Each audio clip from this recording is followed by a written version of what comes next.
আমি দীপঙ্কর দেবনাথ। আমার কবিতাগুলি যদি আপনাদের ভালো লেগে থাকে তাহলে আমার কবিতাগুলিকে লাইক বা শেয়ার করতে বলবেন না। দেখুন না, আমি আরেকটি কবিতা লিখেছি। কবিতাটির নাম হচ্ছে কাছে।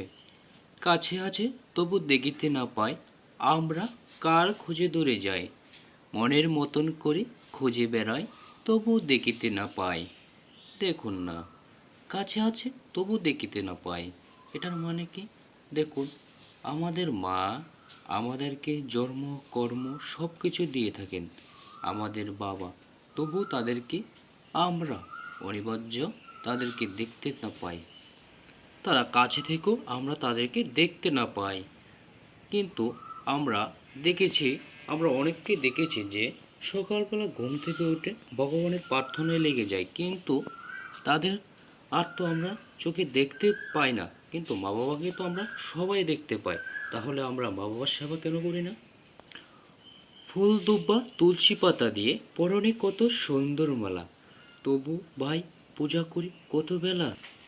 আমরা ভগবানের সেবায় মুগ্ধ হই ফুল দুব্বা তুলসী পাতা দিয়ে, তার পরনে কত সুন্দর মালা, তবু ভাই আমরা এক বেলা নয়, প্রায় তিনটি বেলা ভগবানের পূজা করে থাকি। কিন্তু আমাদের মা বাবাকে আমরা শ্রদ্ধা ভক্তি ভালোবাসাটা কিন্তু 3 বেলা নয়, সারাক্ষণটা দেওয়া উচিত। সে কি আছে এই পৃথিবীতে? সে তো আছে শুধু মনে। দেখুন না, ভগবানকে আমরা যদি সারাক্ষণ যদি পূজা করি তাতে কিন্তু সে মনে থাকবে, সে আমাদের কাছে আর আসবে না। কিন্তু মা বাবাকে যদি আমরা পূজা করি সে কিন্তু আমাদেরকে অতি শ্রদ্ধেয়ভাবে ভালোবাসবে, ভালোবাসা দেবে। জন্মের 10 মাস 10 দিন আগ থেকে আগলে রাখে শুধু তরে। দেখুন না, জন্মের 10 মাস 10 দিন আগ থেকে কিন্তু বা আগের থেকে কিন্তু আগলে রাখে গর্ভবতী মা, গর্ভে ধারণ করে রাখে। তবুও দূরে যায় কিসের কারণে? তবুও ভগবানের পূজা করতে কিসের কারণে দূরে দূরে চলে যাই? আমাদের মা বাবাকে শ্রদ্ধা ভক্তি ভালোবাসা দিয়ে যদি আমরা তাদেরকে পূজনীয়ভাবে পূজা করি তাহলে কিন্তু আমরা ভগবানের তুল্য, ভগবানকে আমরা সেবা করতে পারি।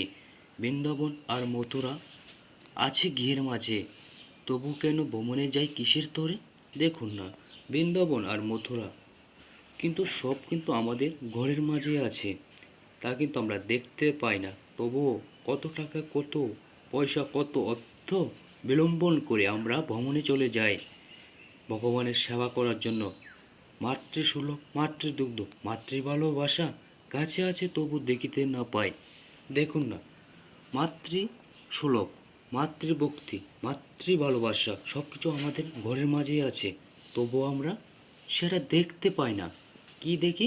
শুধু সকাল বিকাল দুপুর শুধু ভগবানের কাছে প্রার্থনা করি, হে ভগবান আমাদেরকে ভালো রেখো, সুখী রেখো।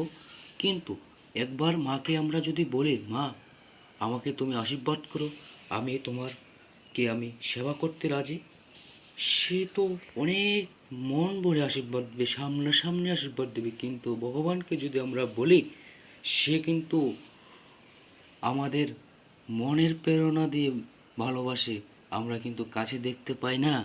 তাই আমি বলছি সবাইকে, আমার মন থেকে বলছি, সবাই মা বাবাকে শ্রদ্ধা করো, গুরুজনকে ভালোবাসো, তাতে ভগবান